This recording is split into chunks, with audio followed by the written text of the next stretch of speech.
Anyway, it's nice to be here. We've got some interesting developments that have happened, and that's this screen that we've got up here of this wave.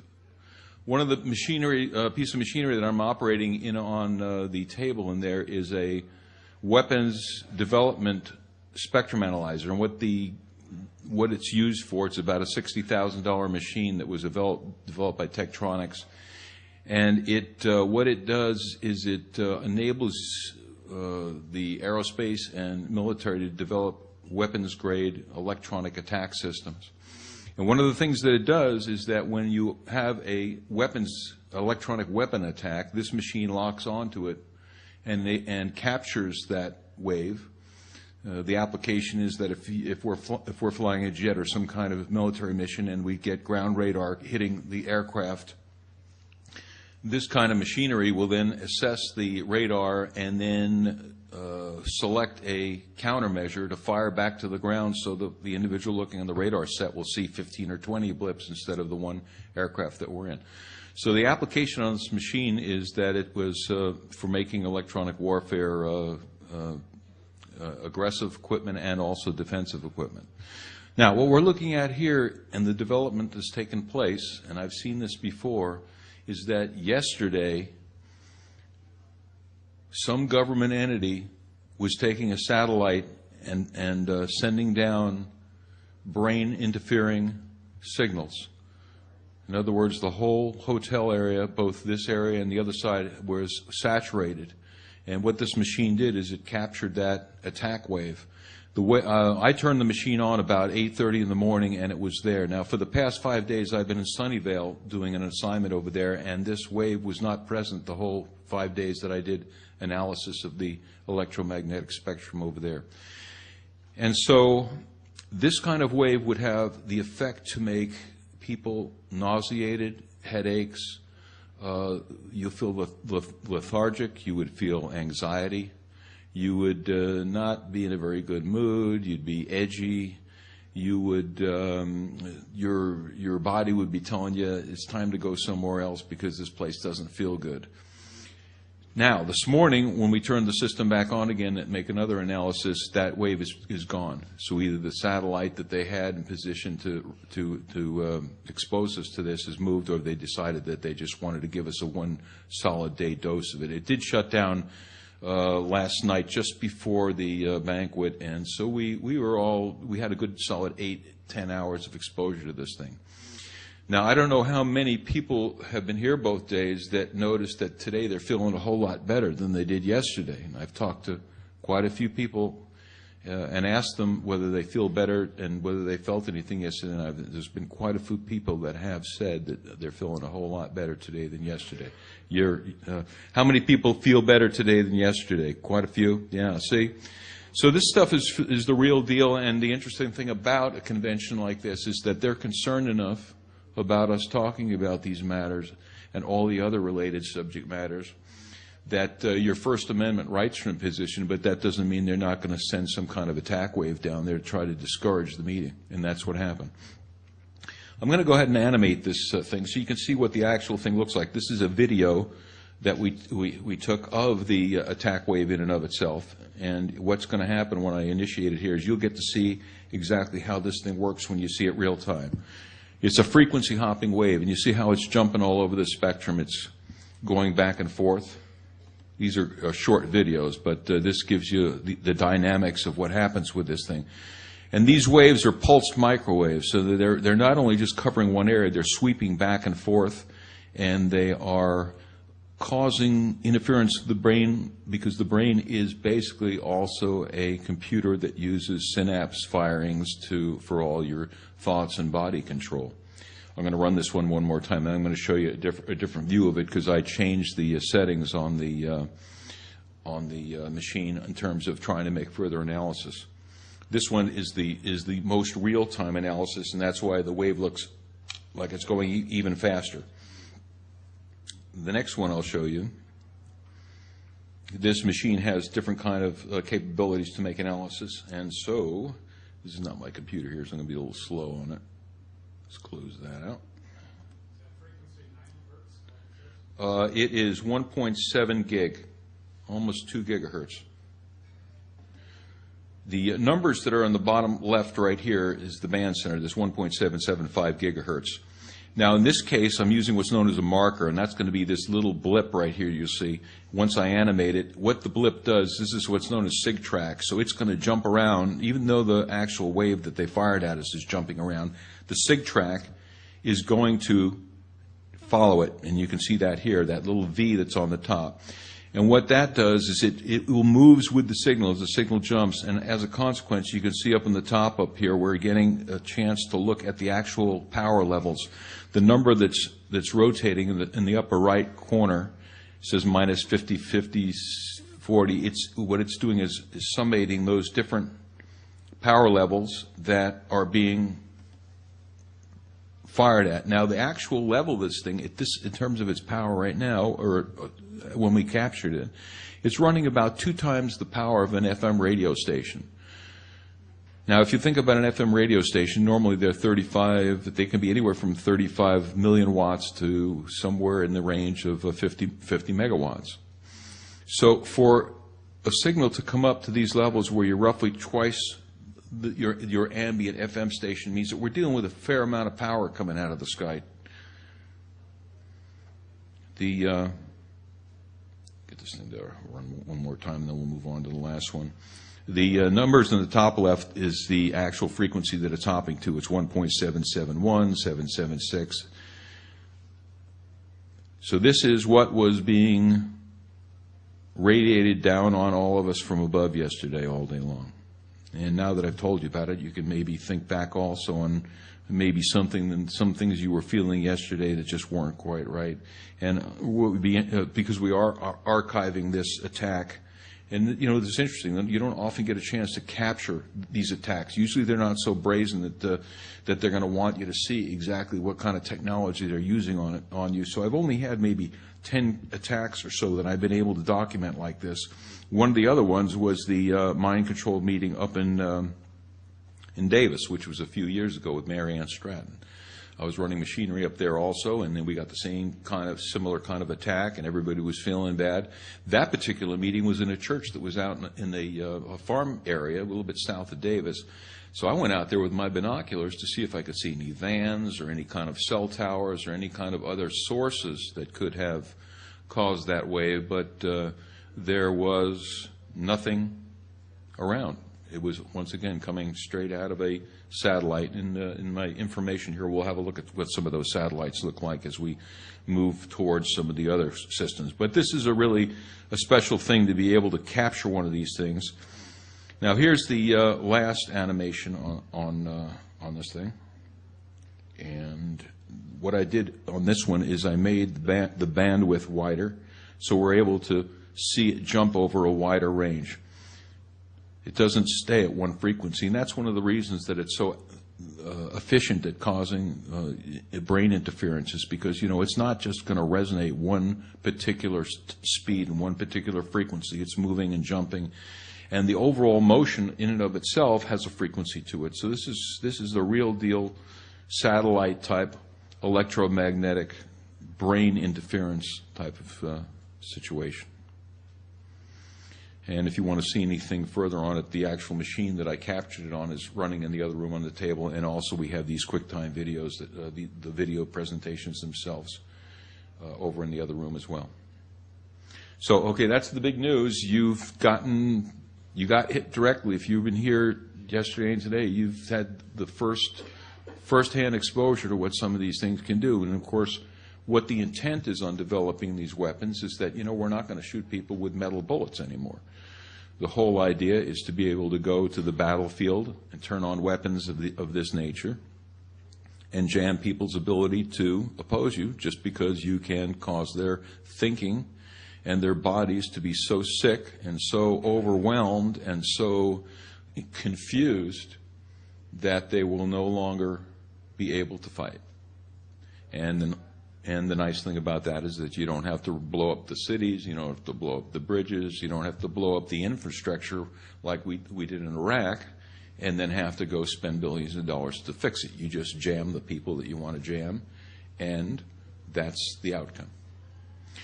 Okay, so let me move on. You know, I've done about 7 or 8 coast-to-coast shows, and hopefully you've heard some of them. And you can go ahead and switch the video over anytime you're ready.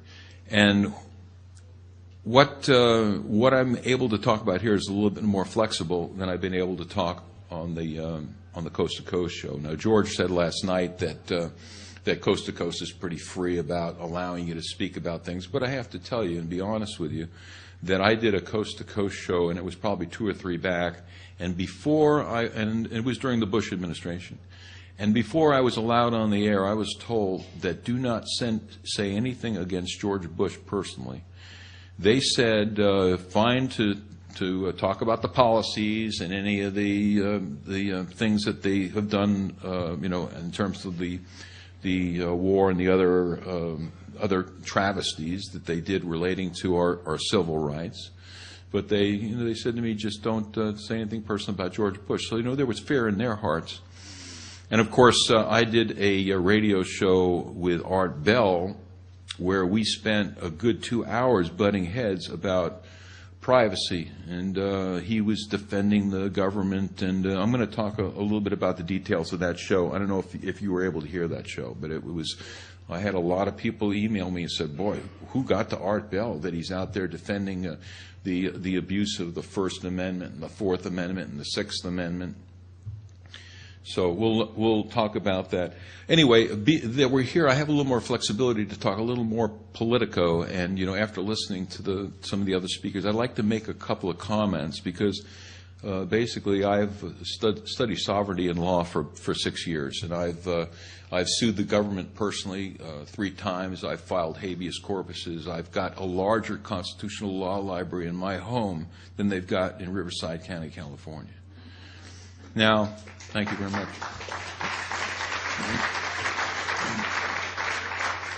And the really good news is that you can go on eBay and you can type in constitutional law books, and you will have access to buying $60, $100 law books for $15, and you can do it yourself. It took me a lot of years to get the particular books I wanted, but that's how easy it is. These kids that study law for a while, they turn in these educational books, and you really can get some terrific information that you can have on hand. However, let me just move back a little bit. Now, before George Bush got into office, we all know that Bush Sr. made this speech about the New World Order. And it was an eye-opener for everybody because basically what he said, you know, is that we're just going to let the corporations run the world and we're all going to be happy ever after. And then when George Jr. got in, I wish I could be there to see it, but here's the way I think the conversation went. George Sr. said to George Jr., you've got 3 objectives. I want you to dismantle, disrupt the United States military. I want you to dismantle and disrupt the United States Constitution. I want you to dismantle and disrupt the United States economy. Well, everybody thinks this kid's an idiot, but guess what? Mission accomplished in 8 years. Mission accomplished. He's got all 3 objectives. He wore our military out on a war that was unnecessary. Billions and billions of dollars spent, and that isn't even the cost of human life. And not only our kids fighting over there, but all the people that they massacred in that location as well. And none of it connected to 9/11. And then, of course, they let the Wall Street people run free. Didn't do anything, as the lecturer the other morning was talking about. They did nothing to allow on these derivatives. They let it all go crazy. And now working people, their 401ks are down 60%, their life savings. And then this Patriot Act, which is an abomination. The Patriot Act has attempted to destroy the First Amendment, free speech, especially with national security letters. The Fourth Amendment, for warrants necessary anytime they're going to search somebody's home, especially.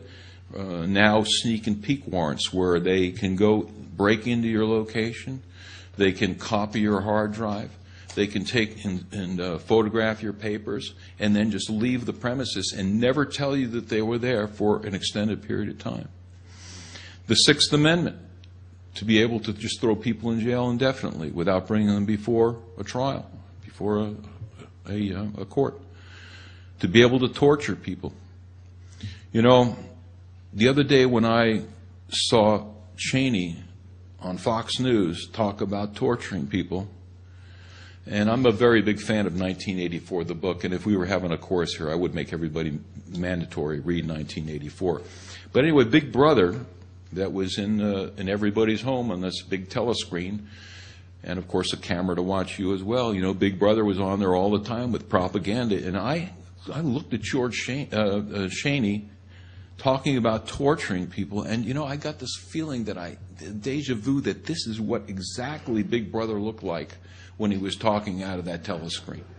It gave me the exact, a guy that's going to sit there and tell you that I can torture people, and it's okay. Well, the Founding Fathers, you know, the Founding Fathers would have nothing to do with this, I'm sure of it. They were extremely against quartering troops and doing other kinds of negativity on a military basis like that. I think personally that before you would think about waterboarding anybody, I personally would like to see anybody that orders that to go through 80 waterboardings themselves. If you can pass through 80 waterboardings and still waterboard somebody else, then you know, maybe that's the qualifier that you need for people to say torture is okay. I don't know. Anyway, I also want to talk about a status of rights, because, you know, we've got this terrible Patriot Act. They snuck it in. It's a horrible thing all the way around. But let me just talk about some of the stuff that you may not have seen. Now, we all know the Federal Reserve was given this private banking cartel back in 1913. There is another document that was passed by Congress in about that same time, and I thought I had it on my computer with me here, but I don't. During that period, same period of time, Congress passed a declaration, get ready, that all property in America belongs to the states.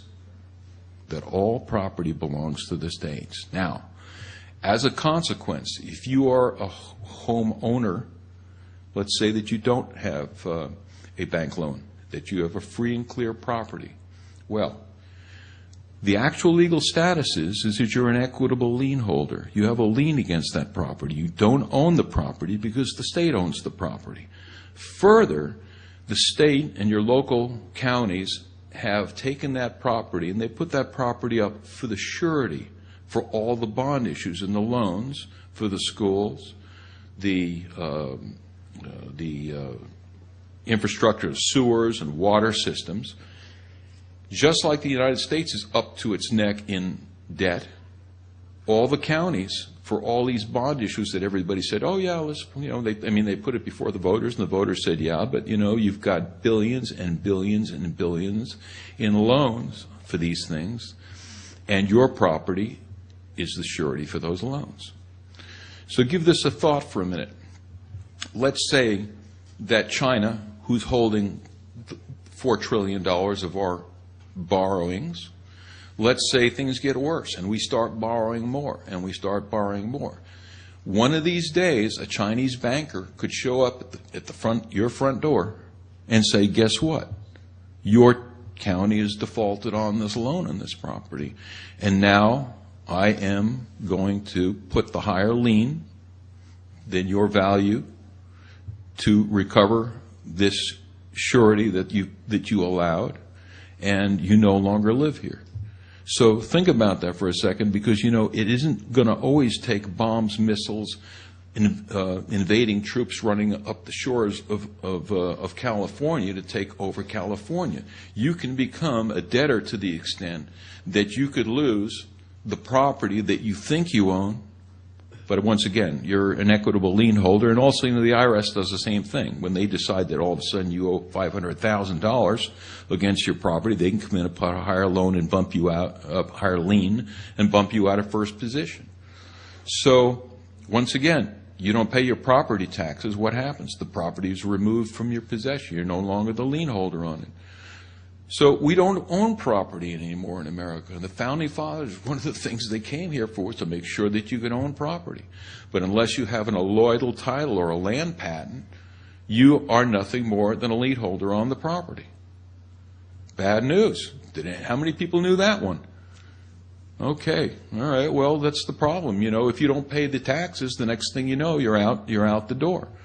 And this has nothing to do with even the loan on the house. I'm talking about a free and clear property. You don't own it if it can be removed from your possession. Okay, next thing I want to talk to you about, automobiles. You have an automobile out in the parking lot. Automobile has a California license plate. Let's say that the automobile is fully paid for. So you sit here, you think, well, I own the automobile. Guess what? You have the certificate of title. The state of California has the title. You are driving the state of California's automobile. And the state of California says if you want to drive our automobile, you have to insure the automobile. You have to make sure that you follow all the rules of the road, and you also have to accept all the penalties that come with it. And you have to realize that if you do something like drunk driving, we're going to take our car back. There's even states where if you go solicit a prostitute, they'll sell the car. So you're an equitable lien holder. You know, you can transfer the car on a lien basis to another equitable lien holder, but you are driving the state of California's vehicle. Federal Reserve notes in your pocket.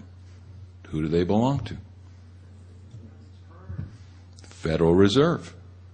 So if you're driving down the road and you have $15,000 in Federal Reserve notes sitting on the seat, and a police officer pulls you over and he sees these documents, he will pull them and give them to the Federal Reserve, and the Federal Reserve says, well, prove that they're yours. Let's see some kind of bank transaction record to show us that you should be in lawful possession. So Federal Reserve notes are non-interest-bearing debt notes. So they're not money, because when on a constitutional basis, money is gold and silver. So here you go. You don't own your home, you're a lien holder. You don't own your car, you're a lien holder. You have temporary use of Federal Reserve notes. In theory, when they're in a pocket, you have the equitable use, and you have a lien on that as well. So what do you own? Gold and silver. That's it. Gold and silver. Now, in 2003, 2004, I went on the George Norrie show. I think it was the second one. And I told George, because they put the Lear Financial in there, I told George, I said, George, I just sold all my stocks, all my bonds, all my investments, and I bought gold bullion. And I would recommend, because the Lear commercial had just run, I would recommend that all your listeners do the same thing. I was that sure of it, because I watched the markets, and I used to be an S&P trader, and things started to look really bad to me. So I went out and I bought all this gold. And I went and doubled my wealth by doing nothing other than allowing the United States government to mismanage itself. I bought most of the gold at $420, and I think it's closed around $960 or $970 today.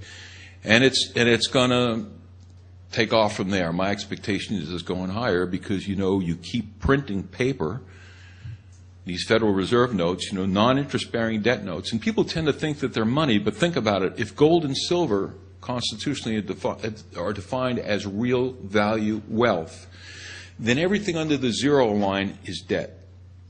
So that if you do some work for me, and I owe you $100, I give you a $100 United States Federal Reserve note, then I'm discharging your debt with a debt note. So we're awash in debt. These are all IOUs that we're swapping back and forth. And as long as we all think that the emperor's got clothes, then they're worth something. But the problem is, and I've got the chart here to look at, that when you look at the chart that shows the buying power of the Federal Reserve note since 1920, it's lost 94% of its buying power. So if this was a gas tank and we were out at 94% of the gas, we'd be down to 6%. We're not going all that much further. Think about that for a second. And I've heard the stories in Germany about how when their paper currency crashed, that it took a wheelbarrow of paper money to go buy a loaf of bread. And I was thinking, wow, is that really true? Well, I met a 95-year-old lady from Germany about 6 months ago, and I asked her the question. She says, it was true. That's exactly what happened. So I just want, the whole idea of this kind of gathering is to try to gain truth and awareness. And I can only tell you that when I have my assets in gold, and the gold is buried underground, it's not in safety deposit boxes, because when the banks crashed in '29, they put the chains in the doors of these buildings. All the boxes were looted. Most of the boxes. People never saw what they had. So, underground in the Earth Mother is the way I think people should go with it. And there are different techniques that you use to make sure that if you were to pass away, that other people have some idea where to get, your heirs would get it. But I can tell you what it's done for me is I can put my head on my pillow at night and I can go to sleep. But if I was sitting with my assets in Federal Reserve notes, and of course most of the 401k people have been thrown to the mat for 50% of what they had, the rate in which they are printing this paper, they say they're 11,000 billion in debt now. I like to phrase it that way. A trillion to me can't even grasp it. 11,000 billion in debt, but if you add Social Security and Medicare obligations, they're 50,000 billion in debt. It's a number that's unsustainable. Now it's unsustainable. And for some reason, I was hoping Obama would be a smart kid. He seems like an intelligent kid. But, how do you spend your way out of indebtedness? I don't understand it. How do you spend your way out of indebtedness? And, of course, bailing out Wall Street, the banks, and the rest of these people that have created the problem, there's no justice in that either. So I'm sure everybody here is pretty in agreement on that. I don't think many of us like to see what assets are left just get squandered away. Anyway, I just wanted to make some political commentary. Now, the bad news for me up here is that I'm flying this lecture aircraft, and I've got 2 of the engines burnt out because I had asked that the technical people here, come up with a projection system for me that would project printed matter. Because my situation is that technology changes so quickly that almost all my archives on things are printed. And as a consequence, for some reason, there was a cross connection, and they were unable to get the projector to do the work that I wanted done. So what's going to happen here is luckily, most of the presentation I've got here, I'm going to be like a 6th grader, and it's going to be show and tell. I do have the assistance of the screen here, so we're going to have a little amplification factor. But most of the paperwork and discussions I'm going to have here is information that's on the Internet. Some of it's on my website, and some of it's on other people's websites, and I can give you the keywords to Google to get any of this information that you want to pull up on your own. Okay, let me move on here. First of all, my background is that I've been a bug sweeper for almost 40 years now. I've been in electronics for a really long time. I got my first high-voltage electronic shock that threw me to the ground when I was 12. I grabbed onto a high-voltage tube, and, maybe it helped. It might have given me the little brain boost I needed at the time.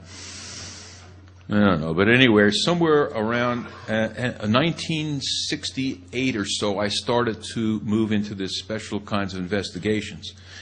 And I have an interesting group of people that I worked for. I was sitting here just trying to make a list. Over the years, some of the people that wanted the services of having their telephone lines secured and their locations swept for bugs and to make sure that they had their security were billionaires, pornographers, gangsters, perverts, murderers, smugglers, gun runners, psychics, UFO contactees, crooked lawyers, crooked doctors, bookies, stock market traders, S&M clubs, prostitutes and madams, varieties of swindlers and boiler room operations, real estate moguls, weapons manufacturers, cults and cult victims, cult deprogrammers, movie stars, producers,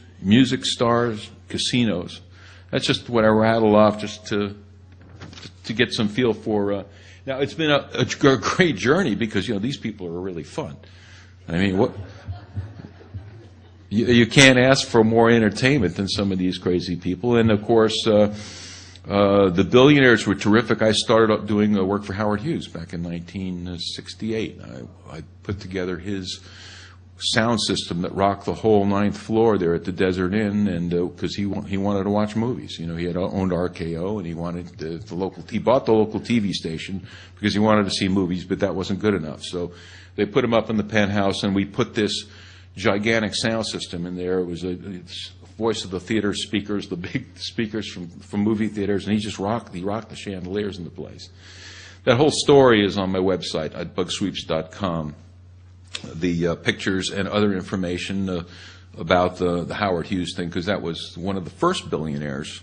I had several other billionaires. Merv was one of my billionaire clients, and other individuals that were billionaires from land transactions.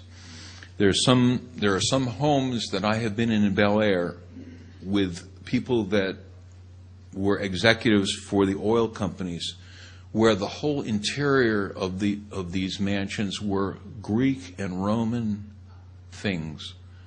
I mean, it was like stepping back 2,000 years. Everything was from ancient Greece and ancient Rome. It's amazing to see how some of the people live that have these fantastic fortunes. Unbelievable. And then I did a lot of mafia work also in Las Vegas back when the Italian mafia was running it, and that's when Vegas was great. I mean, they took up the tables, but the food was free, and the shows were free, and the drinks were free, and everything was free, and it was a really wild place back then.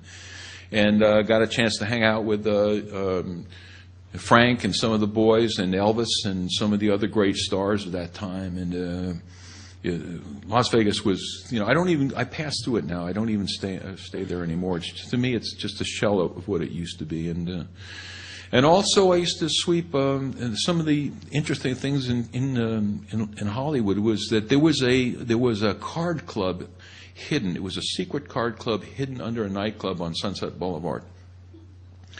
And this is during the 1980s. And 3 times a month I'd go there, and it was, gambling tables and all that. And 3 times a month I would go there and sweep this location. And then that evening, the Italian mafia, the black mafia, the Cuban mafia, the Russian mafia, and any other guest mafias that they had would all merge on this building, and they would gamble with one another, big stakes gambling.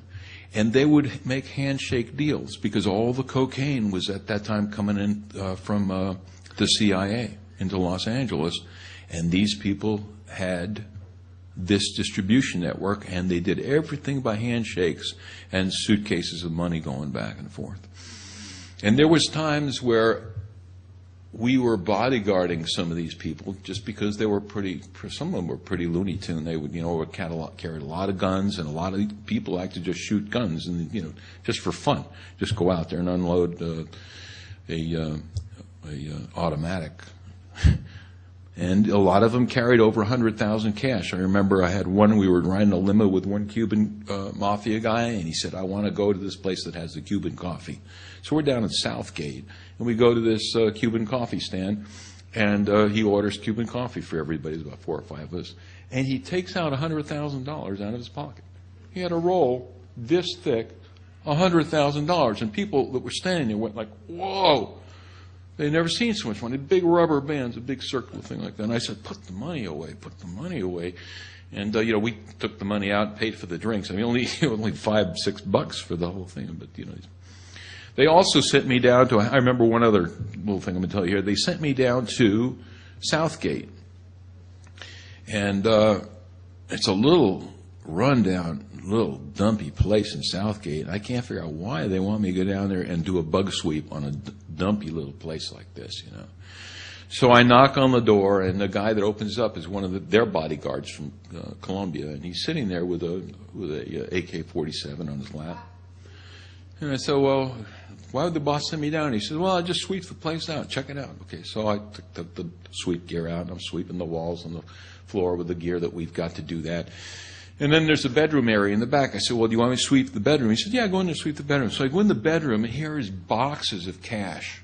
Boxes and boxes of cash, all 20s and in rubber bands, different color rubber bands. And I walked back out to this guy. I said, well, how much money's in there? He said, oh, in 750, maybe $1 million. And I said, tell you what, I'll go in there and sweep it, but you better sit right there with me because I don't want anybody to think that I did any samples, you know. So I was younger and stupider, and it was a lot of danger to some of it. But then again, I had a lot of good times too. I was with Rock Hudson the night he died at his house, and that was something to see because, of course, he was one of the first famous AIDS people, and I got a chance to spend a lot of time with some very big stars and some really terrific people in Hollywood. And you know, they weren't all crazy perverts and all that, but you know, a lot of the excitement is the crazy gun stuff. I remember we were bodyguarding one place in Bel Air, and because one guy they had made an attempt on his life, and we were sitting out there in the backyard at 2 o'clock in the morning with 2 machine guns, and the sprinkler system went on, and we machine gunned all the sprinklers. No, we thought we were being attacked. You know how sprinklers are; they all pop up air in there, so we're out there. Police came. It wasn't fun. Okay, let's move on to one more privacy thing. I had mentioned that Art Bell and myself had this headbutting session where I had listed and talked to him about things that he thought would be okay with him to allow the government to look into.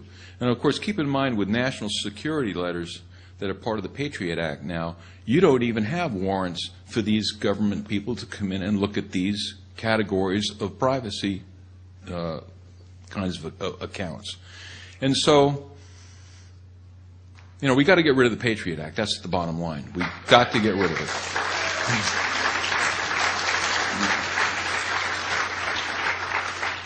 We have to somehow get a court that's going to have the understanding of the Founding Fathers to not allow these kind of gross abuses of these Bill of Rights amendments. But I just want to go through this list of things that you need to think about that the government can just walk with a letter and say, here, give me their information. So I just want to run down the list so that you can think about it and see where you're at with it. The first would be, obviously, bank account statements. Everybody's got a bank account. Well, security agents of Homeland Security, FBI, CIA, they can just now take a national security letter and then go into a bank and say, here, give me all his bank statements. So, right there. Everything that's gone through your bank. And that would include credit card purchase statements. One of the things that drives me crazy is if you watch Law and Order, half the time when they're solving a case, the cop walks into the other cop, he says, well, his credit card statements are coming through the fax as we speak. And of course, a lot of times, they are using credit cards to place people at different locations in different times. Because if you're running your card, then that leaves this trail of not only what you buy, but when you bought it and at what time. Stock market and mutual fund statements. These are where your assets, or say your saving assets, are located. IRS tax filing records. There's a real roadmap of where your assets are, what you make, who you work for, and obviously if you're taking deductions, what you spend it on.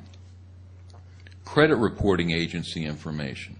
You know, these government agents could just run your credit reports, and then they get this whole litany and list of where your assets are and how you spend things and where to go give the rest of the national security letters to get the other information. Landline and cell phone telephone bills. Well, this is really a problem because, you know, recently the courts have told everybody that complained about the NSA getting all the dialed number information, they, during this court lawsuit, came up and said, well, the dial information that the phone companies have in their records belongs to the phone company. Well, wait a second. I called people I wanted to call, and my expectation was that who I call is my business. Well, guess what? That's not the case. Courts say, oh, yeah, you want to just take that whole database of 3 years or so, they keep the dial numbers for about 3 years, and just send it to a supercomputer in NASA headquarters, and they'll do what they call data mining, where they start connecting all these phone numbers up to one another, making these gigantic network of information. So now they know who you talked to for the past 3 years. Gasoline credit card statements. Every place you go, within the 200-mile, 300-mile increment of buying another gasoline tank of gas. They know the timeline. They know where you were. They know approximately how much gas you had, how far you could have gone. Cell phone tracking location records, and there's been a lot of controversy about this. Now, this is the way it works. When you have a cell phone and you go from point A to point B and you switch from one tower location to another, because the way cell towers are set up, and I've got some pictures here so you can get a good idea how the setup works. When you go from one cell tower to the next, there's a handoff that's involved. In other words, your cell phone does a handshake going from the tower that you're linked to the tower that you're going to link to. It says, I'm over here, and then there's an exchange of information, so that when somebody calls into the system looking for you, the system knows approximately which tower to send the call through. Now, that handshake information goes into the database of the cell company. Once again, this is database information that the NSA has now full access to. So they know everywhere that your cell phone has been when it's on for the past 3 years. How does that make you feel? Easy pass statements. In other words, when you use the Easy Pass, that's the microwave RFID that's in your automobile, so that when you go on those parts of the freeway, they know how to charge you for your use of that freeway, whatever the rate is. But that doesn't mean that those reader systems aren't working in other places, because once the RFID is in the window, any RFID reader that's near the freeway will read your presence. So a lot of people have gotten into trouble for that. They said, oh, I wasn't there, but then the RFID system says, yeah, you were. You got a charge during that time, and that's another tracking. Medical records. Well, this is the big push with these people. Let's get all the medical records on database. And that's what we're hearing right now, though we're working real hard on it. The Obama administration wants everybody's medical records on databases now. Well, you can see where that's going. Databases mean that you can move the huge amount of information around, and next thing you know, the NSA is going to say, you know what? Here's a national security letter for that person. Send me over all the data. I want to know all about their health condition. Databases are scary because, as these microchips and as these databases get more powerful and more powerful, your privacy gets smaller and smaller. It's an inverse function. The more powerful the processing chip and the processing systems, the smaller your privacy. Criminal records. Oh, one more thing on the medical records. A sample of your DNA. A sample of your DNA. You get arrested in California, they take a sample of your DNA. That means that you're in that database for whatever use that they plan. You're at birth now. At birth, is that right? Well, wouldn't surprise me. Wouldn't surprise me. Okay, criminal records, arrest records, military records, driver's license records, satellite surveillance.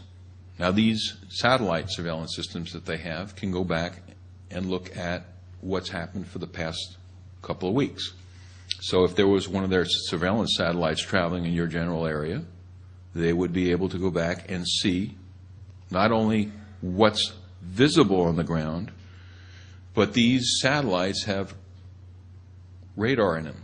They are able to look through the roofs, and they're able to see what bodies are in what locations. This originally was settled because they were flying aircraft around looking for people growing marijuana in the inside of the homes. And so there was a court argument about, well, you busted this guy because you were using infrared equipment to look through the actual home itself, which should be Fourth Amendment protected.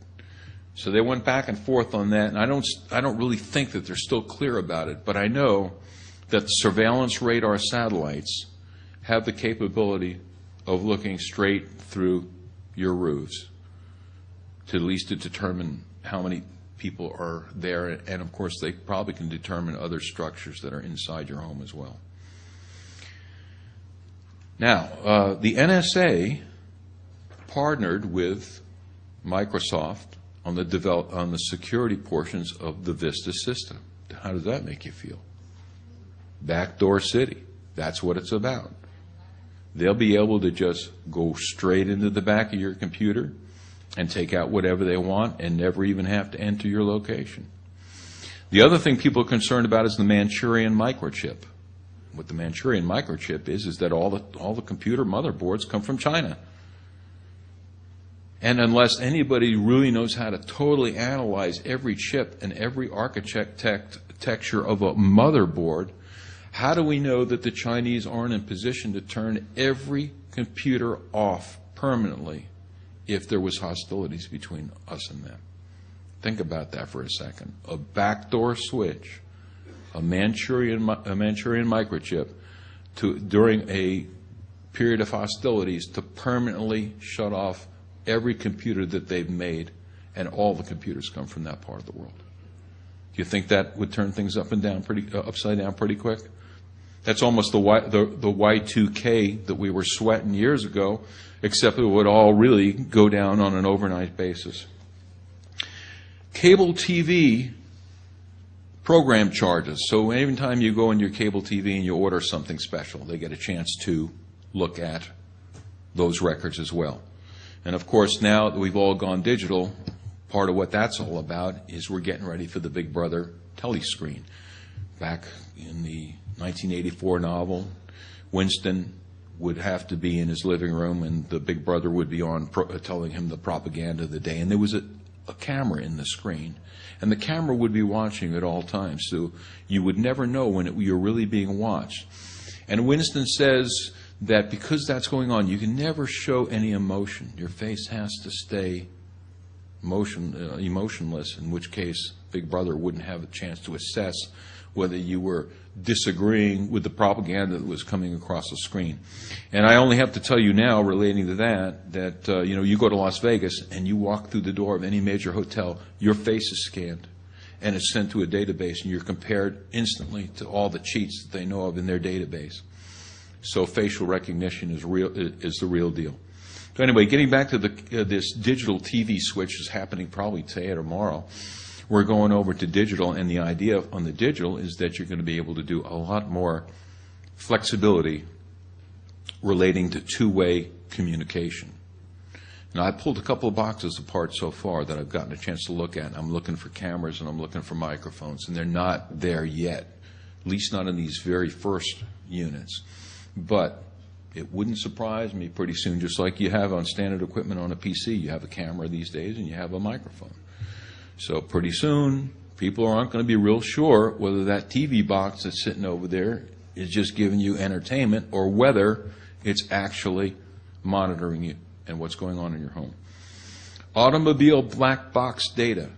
All the new automobiles have a black box in it, just like the aircraft that they fly, that gives all the telemetry about what the automobile is doing.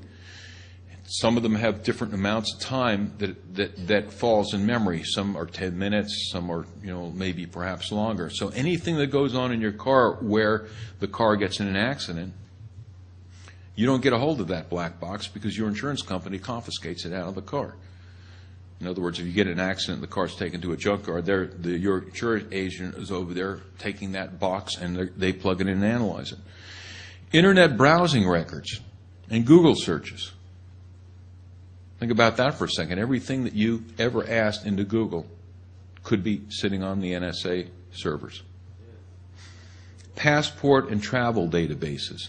Every place that you've gone using a passport, and of course the new passports are going to have the RFIDs in them, so then any place that you pass that's got a reader is going to read your passport at a distance. The whole idea of that is that when you're online to pass over a border, they're going to scan you 3 cars back, and by the time you come up to the customs agent, he's going to have on his screen all your information. Everybody's in the car.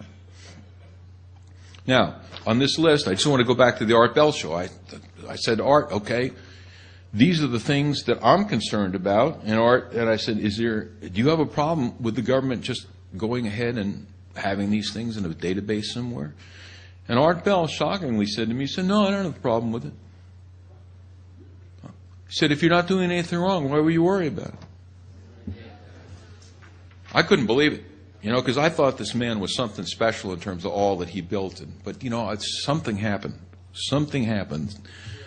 I don't know what happened, but somehow something happened. The only thing out of that list that I just read that Art Bell had an objection to was them having his DNA. Out of that long list. And, of course, the Founding Fathers put the Fourth Amendment in place because they feel the government shouldn't have any of your information unless there's a reasonable cause that you committed a crime. There is one client that I had. I have to tell you this one quick story. There's a client that I had in the Los Angeles area, and he was interested in Muslim faith. He went down to a local library and he was looking up Muslim information in Al Jazeera and a bunch of the other stuff. He was there, and the people in the library saw what he was looking at. So somebody called the Homeland Security, and on this particular day, 2 Homeland Securities in suits show up with a street police officer from the area, and they tell the librarian, we're going to take this guy out of here. So they get him. He's sitting there with his computer linked to the library system. They fold his computer up, close it, and they take him out to a white van in the parking lot. They seize him. In other words, he's seized. They put him in the van, and a technician in the van downloads his hard drive. And the other 2 interview him, want to know, why are you looking at this information about Muslims in these countries? He said, I'm just doing research, and I have interest in blah, blah. So he said, where's your warrant for taking my hard drive? He said, we didn't need a warrant. It's the Patriot Act. It's the Patriot Act.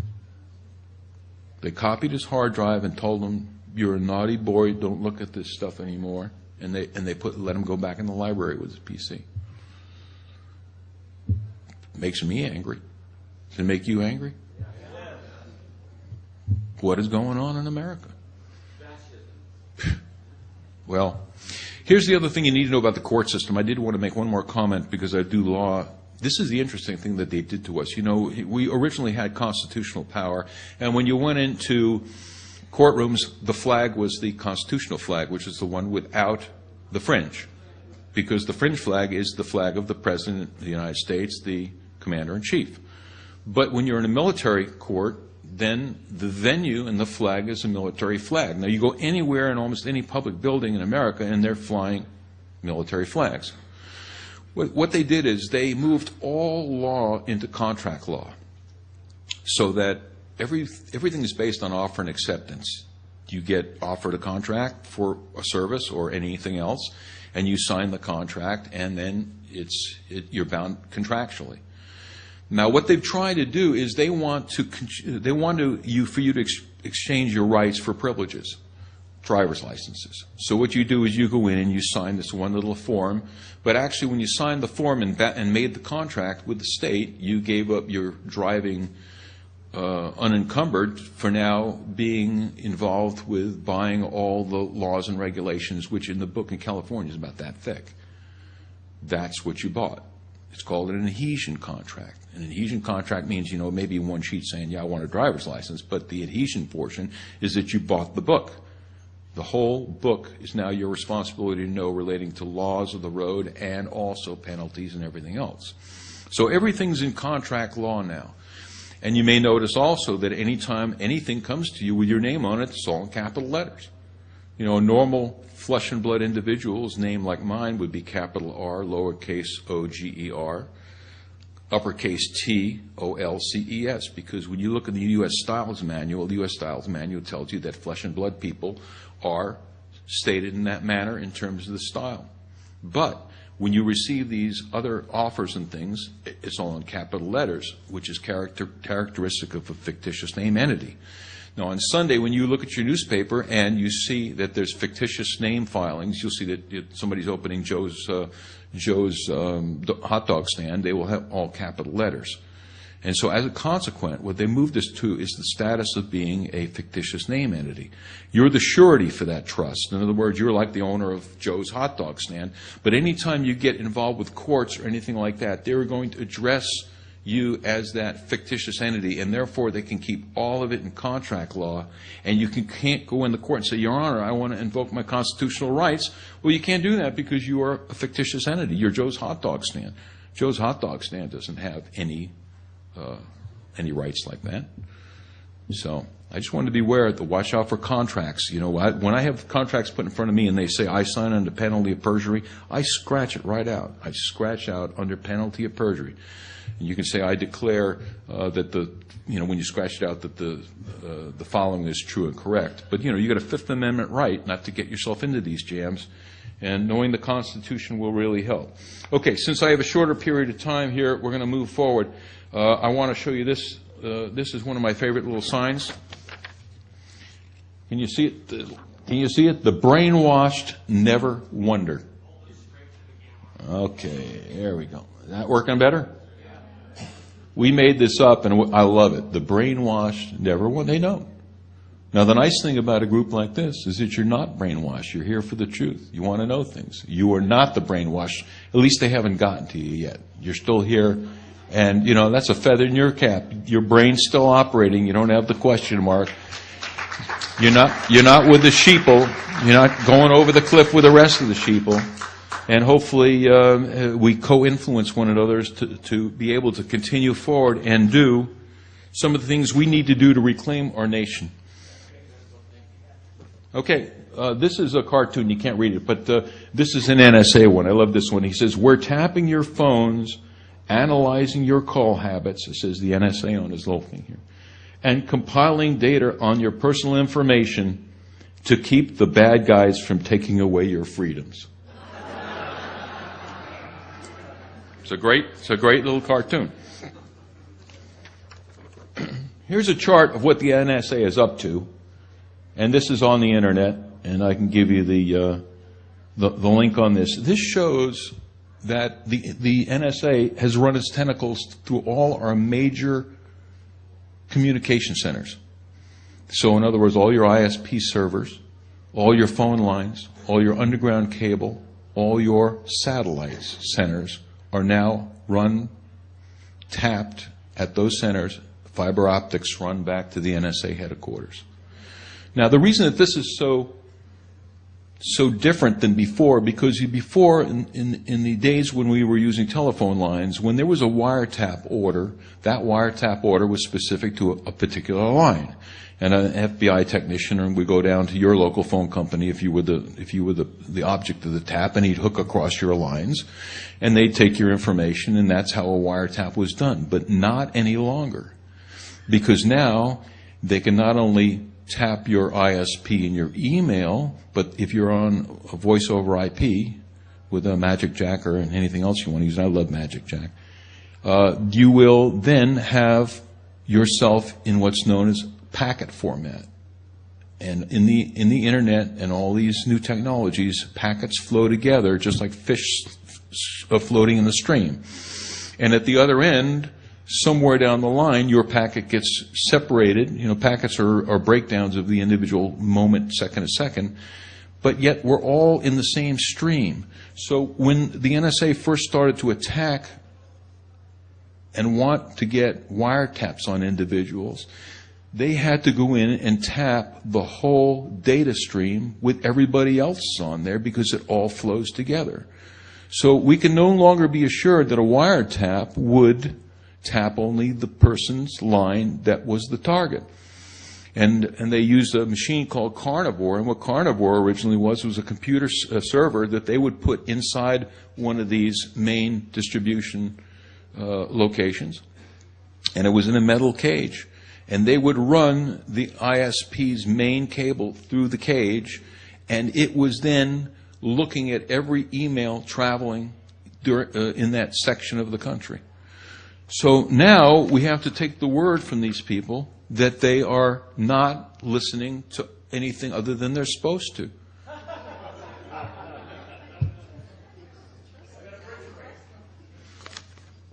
NSA helped Microsoft make Vista secure. Aren't you assured on that? U.S. asks internet firms to save data.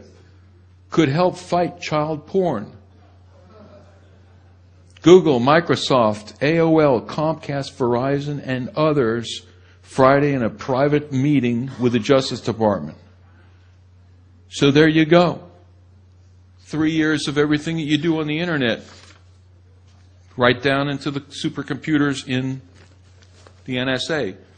NSA has massive database of Americans' phone calls. Verizon, Bell South, Quest. There we go. Okay.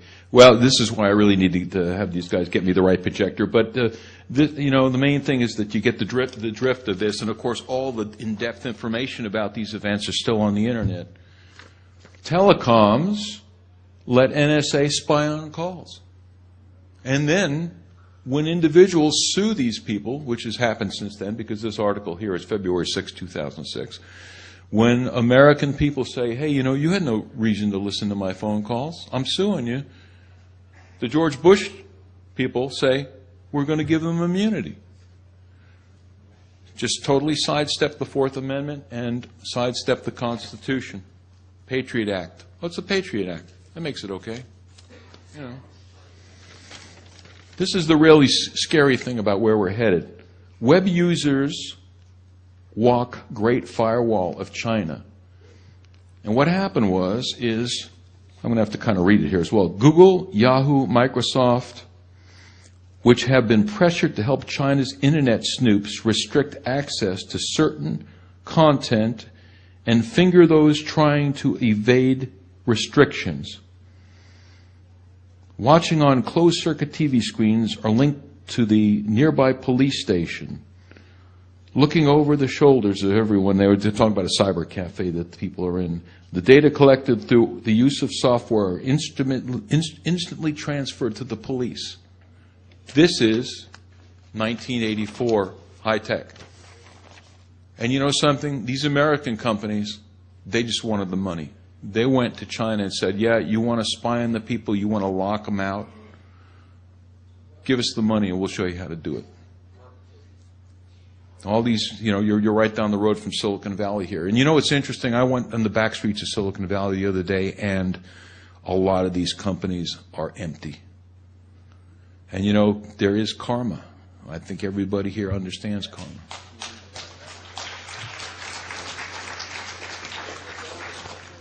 The amazing thing, though, is that, countries have karma as well.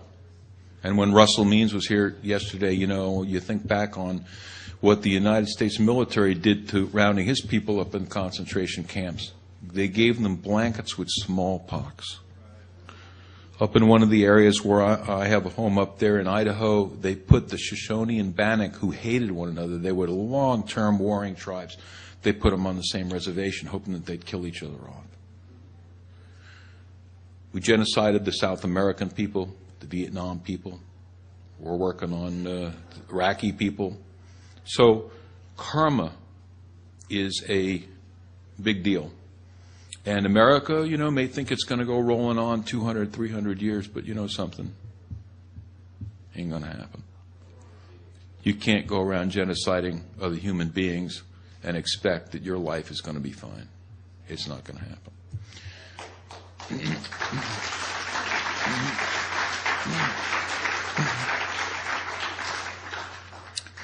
Okay, I'm going to jump over to electronic harassment, and this is where people take electronic weapons. Let me just read the definition. Electronic harassment happens if somebody uses any electronic device to aid themselves in invading your person or your property for the purpose of gathering information illegally or for the purpose of causing harm. This is electronic harassment.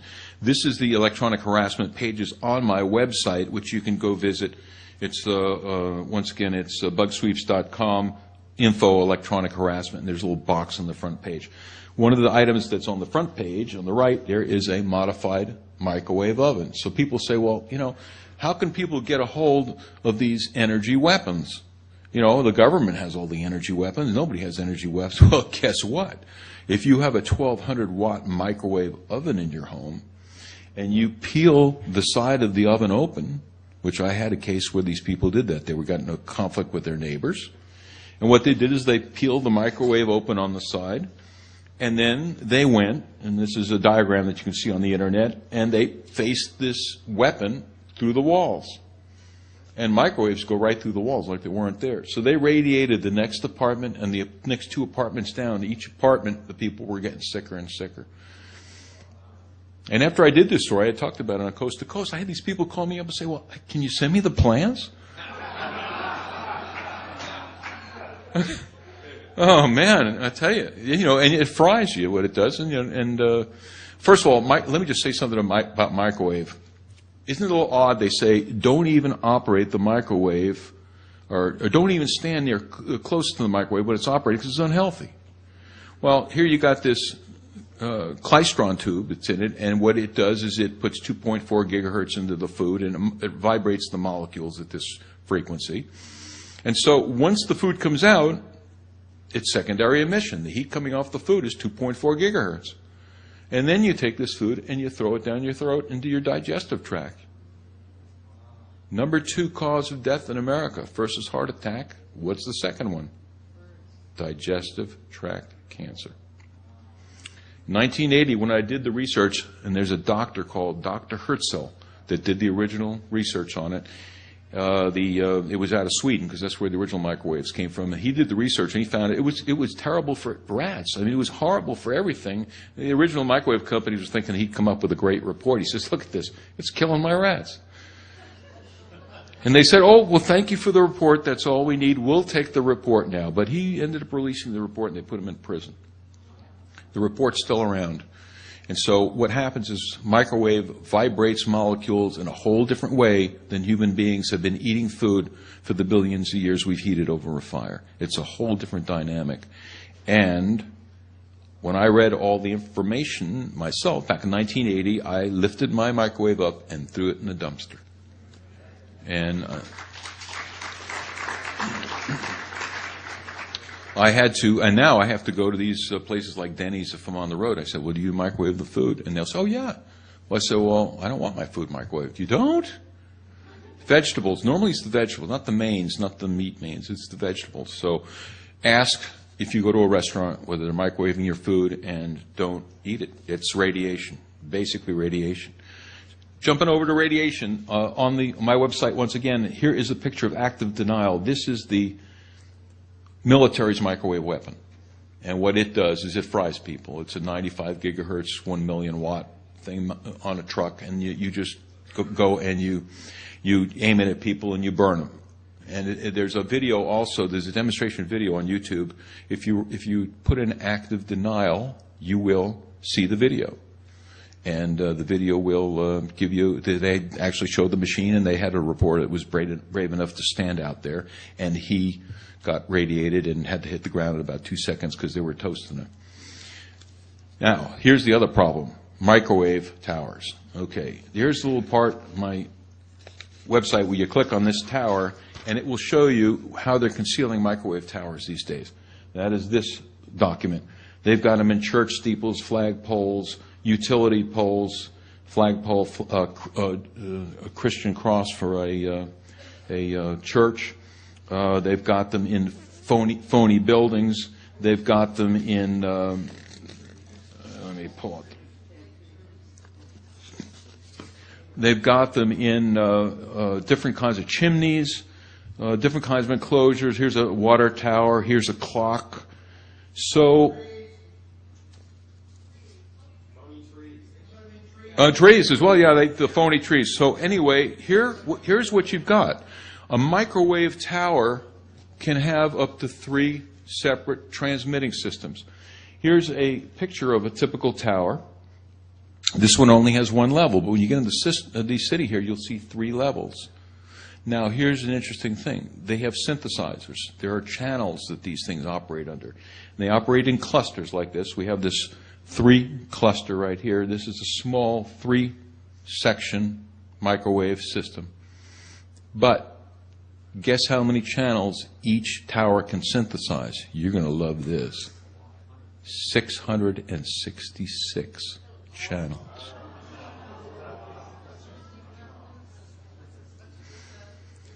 That's 1 tower level, and some of these have 3 or 4 because there's an AT&T and there's all that. So what they further look like, you start expanding it out, you start to get a matrix. This is the matrix. And what this is about is not just about communication.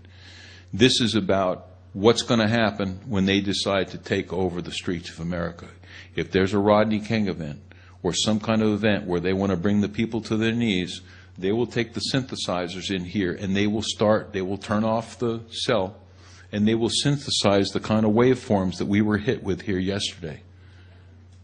And all of a sudden you're going to be sick, you're going to feel terrible, you're going to have headaches, you won't be able to think straight, and that is what we're up against. Depends on how much power they turn it up. But it's not a matter of range anymore, because you see with a matrix like this, they're never more than a mile or 2 from the next one. So you can saturate a large area. Let me show you the next. This is the one that shows the 666 channels. Each one has the ability to generate on a synthesized basis. Here's another diagram that shows, it almost looks like a beehive, but you're living in there. And I have people where I go to where they're located, and these hidden, they don't understand why they're sick. And then we turn on this machine that I've got, and we see that there's a tower sitting right within 100 feet sometimes, and they're being just fried slowly. They always feel worse during rush hour. People will be 5 o'clock in the morning and 9 o'clock in the morning when the tower power comes up. The more people that are on the tower on the phone requests, more power from the tower. You've got uplink and downlink and control channel for every call. So if you're near a freeway where people are calling, and I've had several people that got very sick, and they would get sick they wake up 5 in the morning, their heart was racing. And by 9 o'clock, 10 o'clock, they would peak with feeling bad. 10 o'clock, they feel better. They were okay 10 in the afternoon to about 4 in the afternoon. When the cell traffic comes back up, everybody jumps in their cars and get on the cell phone. So when you really expand it out, that's what it looks like. You're covering probably 10 square miles. And there you are. The mind control system is in place. They just need to throw the switches, just like the NSA. When the NSA put the CLIA bill through, the law that required everybody's phone to be pre-wiretapped in America, which was years ago, they added on your phone bill so that your phone goes to the NSA or to FBI.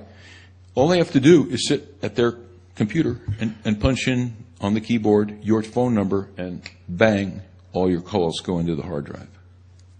This is going to be very similar. They just say, these sectors of the city are causing problems. Let's let them have it. But it's gotten more refined than that. I have information that now, with a sample of your DNA, they can direct specific waves to specific people.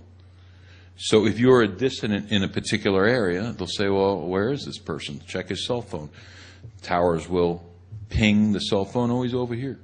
Okay, I'm going to sit at my control unit here, and we've got his DNA. Let's give him a head cold for the next couple of days. Let's give him a virus. Let's take him out. he's going to be a problem for the next couple of days. Let's just broadcast an energy waveform that will have a bio effect such that that individual, even though other people are being radiated with the same thing, there's a bioresonance to every individual, just like our fingerprint. Every person has an individual DNA, a different bioresonance. And so the original Stockland patent is on my website, where Stockland was able to go voice to skull with pulse transmissions in 92. And then after the rest of the development went black ops. We don't really know what happened after that. We knew we could put voices in group people's heads. What they did, and I know from the Russian translation from Cheryl Welch, from reading all her translated psychotronic stuff from Russia, that they figured out how to biocode these microwaves so that it can attack specific individuals. Or you can do races. Let's say you go to Arabia. You want to just radiate and send these negative energies to Arabic people. You code it so that the Arabic DNA is the only recipient of this negative stuff, and then all the Caucasian people don't get it. It's pretty far out. Here is a YouTube presentation that is excellent. It's called Hidden Towers, Radio Frequency, and Mind Control. It's a great little movie. I won't take the time because I'm running out of time here to tell you what it's about. Go watch it.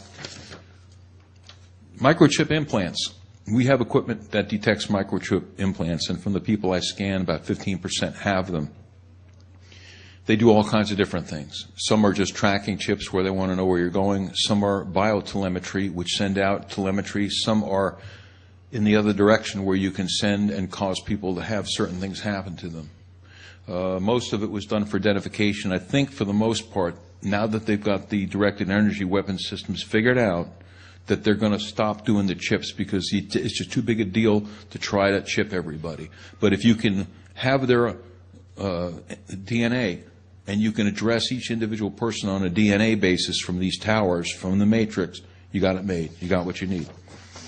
These are a couple other harassment weapons. These are lasers, because I have people that get different kind of laser attacks, that people still do use lasers to attack other individuals. This is the picture of the Iridium satellite. Now, this is a group of satellites that are geostationary that cover the planet. The next diagram is the planetary coverage. I know it's rather small for you to see, but there isn't a square inch of the world that isn't covered by these satellites. There's a total of 70. I know they lost one because they crashed one into, or somebody crashed one of them, but I think there's 76 total satellites. This was a private phone system until the United States Defense Department took it over. Iridium went out of business, so the Defense Department took it over. But it covers every piece of the planet. So our little attack visit yesterday might have been from an Iridium satellite. One of the things that I also have on the website here is the law that allows the government to do bioweapons experiments on the citizens. Title 50, Chapter 13, Title 50, Chapter 32, Section 1520 was the original. 1520 said that Defense Department and their different subcontractors could do bioweapons experiments on any civilian population with 30 days' notice to anybody in authority. How does that make you feel? And this was 1996. I went to Barbara Boxer when somebody pointed this out to me. I actually met with her. I said, why would you people who are supposed to have our welfare as your interest to carry out, would you ever have the Defense Department put a law on it that would turn us into guinea pigs? She said, well, I don't know. I didn't even know there was this law. So I said, okay. She said, I'll find out. She writes the Department of Defense. I've got the letter. Department of Defense comes back and says, oh, we don't do that. We don't do that. But then, about 6 months later, I looking it up again, and it says it's been repealed. I said, look at that. We did something. We got it repealed. Next defense appropriations bill, they put on 1520A.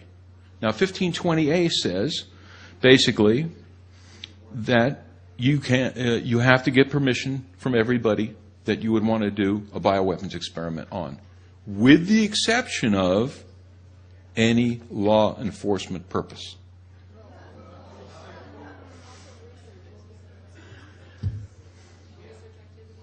What's that? Isn't it also, I've seen something like that, it also excludes research activity. Well, that's a different one. That's a different one. So anyway, the original non-lethal weapons was under the control of the Department of Defense. The next thing we know, lethal weapons development now goes over under the control of the Attorney General. So now, law enforcement purpose, Attorney General, that's what they're up to. DARPA, Defense Advanced Projects Agency. I love their little front cover. It's got a picture of everybody standing there. They're just folks like us, you know.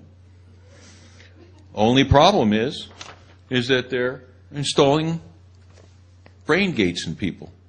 This is another piece of information that's on my website. And this one has to do with this little experiment they did on a young man who was a paraplegic. There's a picture of the microchip. He was a crippled individual. He had a car accident. They drill a hole in his head. They put this interface chip in. And next thing you know, he's playing Pong with his mind. You know, the old Pong game with the pucks and the ball going back and forth. This shows a close-up of one of the actual pins that went down out of this 100-pin interface. And here's a picture of him. They originally were just doing sketches of him. Here's him playing Pong. This is the interface cable going straight through his skull. And you know the guy's name, yeah, because later on here there was an actual picture of him, which I'm going to pull up, because they did release. Here's the scientist that invented it. These are all in universities, by the way. You know, a lot of the DARPA research on this stuff is in individual universities. And there's a diagram also of how the brain tap goes. So where this is going is that soon they're going to want to install a brain interface chip so that you can directly interface with computers. And the way they're going to sell this one to all the kids is, you know, now you're out of college, you got a PhD, but the problem is that the kid over here only got, in high school, he's got the brain interface.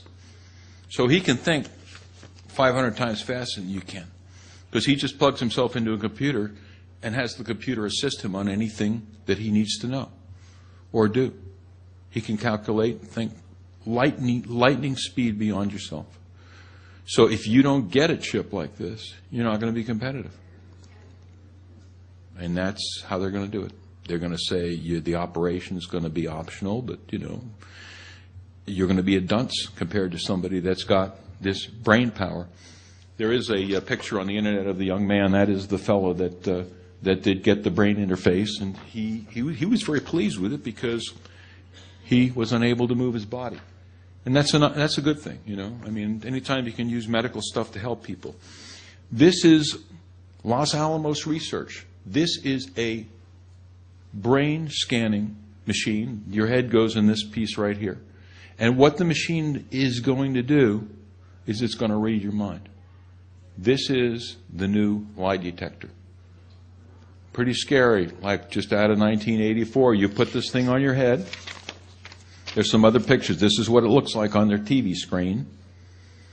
And they're able to tell what the activity is. So if you are an individual and they put something in front of you and it stimulates a part of the brain that means you're a criminal, then you're in trouble. It's the brain police, thought police. It really is. This is the instrument of the thought police. Here's a close-up view, and this is all right on the Los Alamos website. Okay, here we go. They got to get me this projection unit next time. Because I really would like you to see the details on this stuff. Anyway, that's it. The other thing is that you guys should be able to know what this is just by looking at it. What's that? MRI. Okay, let's read what the headline says on this particular story. MRI lie detection to get first day in court. Here's a guy that's gone to a company called No Lie MRI out of San Diego because he said that he didn't do it. So to prove that he didn't do it, he went and took the No Lie MRI, and they ended up scanning his brain and deciding that he was not responsible for a crime.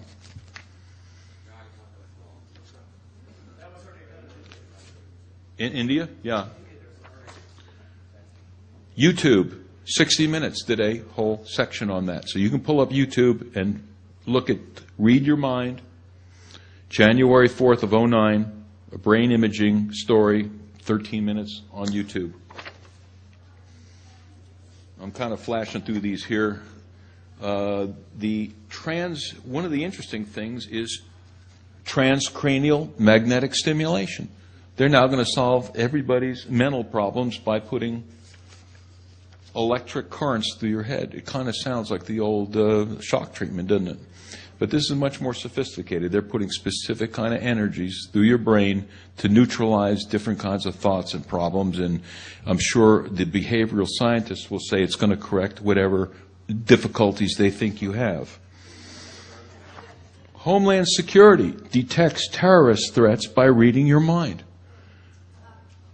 This is a thing called malintent, and this is a actual mobile screening system with ramps, and they're going to run all kinds of people through it that go to events and go to aircraft and all that.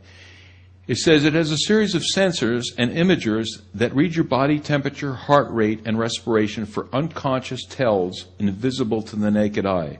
Signals terrorists and criminals that they may display in advance of an attack.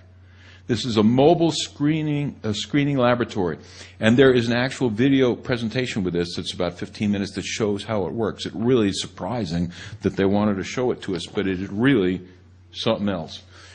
Okay, here on the private sector comes the Imitov system. This is a brain wave helmet that you will wear. First applications to play games with. But where it's going is that you'll put this thing inside a hat and you'll wear it as you walk around, and then computers that will be embedded in the environment will communicate with it. And this thing will not only read your thoughts, but it will also put video information into your eye circuits, so that you will actually see, just like the cyborgs did in the Terminator series. You know, you would see the data in his eyeball, what he was viewing. This is going to do the same thing, so that when you go, say, to an airport will know who you are the minute you walk into proximity of the readers. It will then give you your flight information in your eyeball. You'll then do something to confirm that you're there and present. It will give you other information that you need. So this whole idea is that the environment will become part of the overall brain structure, and that we will then be totally connected no matter where we go. Okay, here's the next one. This one is new instruments of surveillance and social control, wireless technologies which target the neural function of the brain. They're going to call it a psycho-civilized society. Psycho-civilized. Computers embedded in the environment. Human body is going to be rewired into a biological antenna. So in other words, they're going to take your bioenergy and they're going to tune it so that you start to be directly connected with this network. Yeah. Biochip gateway implanted into the brain. It's on the way. Here is a home type of brainwave system that you can get right now. Neural stimulation using moving magnetic signals. The coil Shatai is for spiritual personality transformation, overcoming fear, sadness, and anger. Running through quickly some of the bioweapons. Here's a kit, high voltage bio kit. This is a blaster where you electromagnetic blaster, similar to a microwave oven. So you can do that. Here's another kit company, microwave gun. So these things are around. If you want to, you can join the Directed Energy Weapons 2009. This is a conference they had for all the weapon builders. Here is a gun, which is a gun by Raytheon. You know, Raytheon, the same people that made the original microwaves, are now making the weapons. Here's a guy at the Raytheon table at a weapons convention, turning on the gun and blasting himself. I guess he had to convince himself it was painful because he looks like he's getting a lot of pain. This is a small version instead of a version that's the size of a truck. So this one here will work on a more localized basis. You can put it in your neighbor's house and attack. Am I out of time? 30 seconds. I would have loved to have you had some questions and question and answer. I know you're raising your hand. You may have to talk to me outside because I got 30 seconds. So, at any rate, hopefully I've given you some insight. You know, when I prepared this, it was depressing. It was depressing to me because we're not going in the right direction. We're building all this further destruction stuff. So we got to do something. I don't know what to tell you, but, you know, sending your money to Washington is probably not a good idea. That's basically the way I handle it. Anyway, thank you so much. I appreciate it. Thank you.